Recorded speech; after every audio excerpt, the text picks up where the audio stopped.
Halo semua, perkenalkan nama saya Evelyn P. Purba.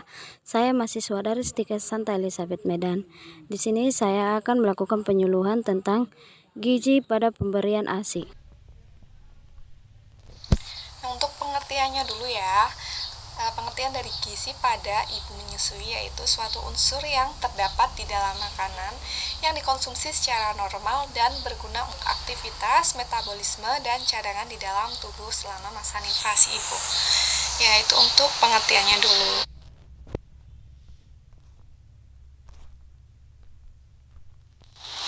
Oke, selanjutnya ada faktor-faktor yang mempengaruhi gizi pada ibu menyusui.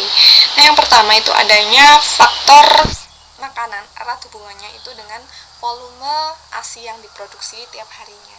Jadi semakin banyak makanan yang dikonsumsi, maka ASI yang diproduksi itu juga semakin banyak.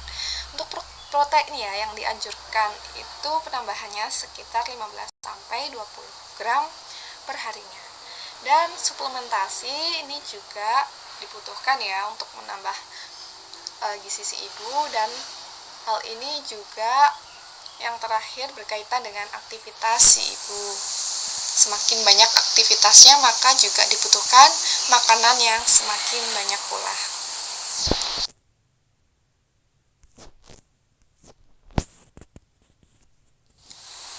Prinsip gizi bagi ibu menyusui ya, untuk syarat-syaratnya susunan menu harus seimbang. Jadinya harus sesuai dengan kebutuhan kalori masing-masing orang ya. Tapi terutama khususnya ibu menyusui itu lebih banyak daripada ibu-ibu yang lainnya.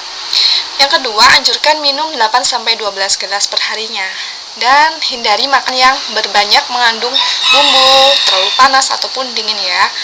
Dan jangan menggunakan alkohol, itu tidak baik bagi ibu menyusui. Dan yang terakhir, anjurkan banyak makanan sayuran, terutama makanan hijau. Gitu.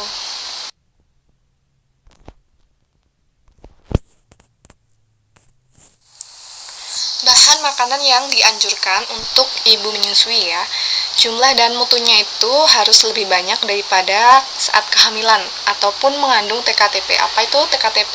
Tinggi kalori, tinggi protein. Nah, untuk konsumsi bahan makanan yang mengandung kalori antara lain beras, roti, mie, kentang, bihun, dan lain-lainnya. Ada protein juga, protein ada hewani maupun nabati ya. Untuk hewani daging, hati ayam, kemudian ikan, kayak gitu. Kalau yang nabati ada telur, ada tahu, ada tempe, dan lain-lain.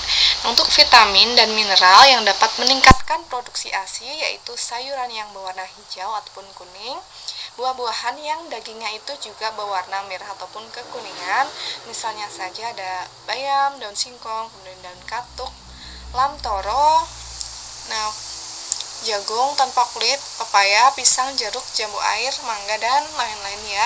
Untuk zat besi itu ada bayam, dan pepaya, kangkung, kacang merah, kacang hijau, dan zat kalsium misalnya saja daun singkong, dan katuk bayam, dan sebagainya.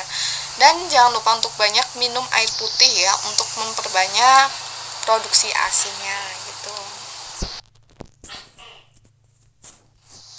Produksi ASI ini sangat tergantung pada beberapa faktor ya, yaitu yang pertama ada permintaan bayi. Nah, hendaknya si ibu itu sesering mungkin menyusui bayinya, kayak on demand gitu ya, karena dengan demikian produksi ASI itu akan bertambah banyak dan cukup untuk kebutuhan si bayi. Yang kedua ada psikologis si ibu. Apabila ibu menyusui itu perlu istirahat yang cukup, kemudian adanya ketenangan jiwa dan pikirannya. Gitu. Yang terakhir, perlu perawatan payudara untuk memberi rangsangan pada kelenjar susu agar produksi ASI itu tetap meningkat. Gitu.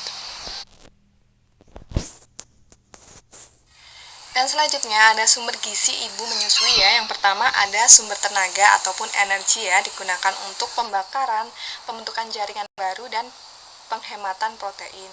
Biasanya didapatkan dari sumber karbohidrat maupun zat lemak. Untuk yang kedua ada sumber pembangun atau protein ya. Namanya protein pasti adanya pergantian sel-sel yang rusak gitu. Untuk protein ada dua, hewani dan nabati, itu contoh-contohnya ya. Dan yang ketiga, ada sumber pengatur dan pelindung ataupun mineral, vitamin, dan air. Dan unsur tersebut itu digunakan untuk melindungi tubuh dari serangan penyakit dan mengatur kelancaran metabolisme di dalam tubuh ibu. Nah, ibu harus minum ya air putih sedikitnya itu 3 liter per harinya, bahkan kalau bisa lebih gitu.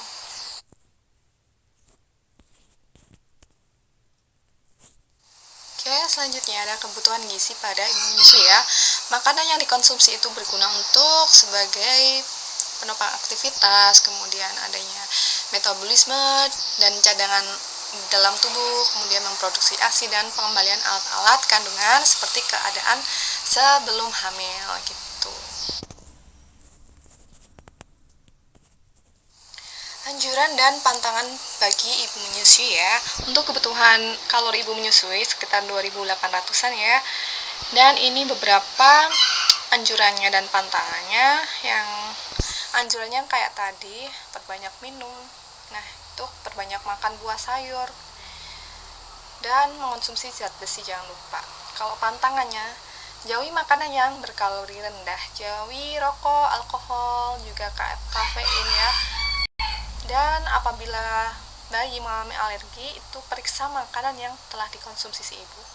Jangan minum obat-obatan selama masa menyusui ya, kecuali kalau sudah dikonsultasikan dengan dokter. Dampak kekurangan gizi pada ibu menyusui itu biasanya kalau ibu itu kurang ya gizinya, pasti berdampak pada anaknya juga. Anaknya atau bayinya itu bisa menderita penyakit, gampang terserang infeksi gitu, dan akan menyebabkan pertumbuhan dan perkembangan itu juga terhambat.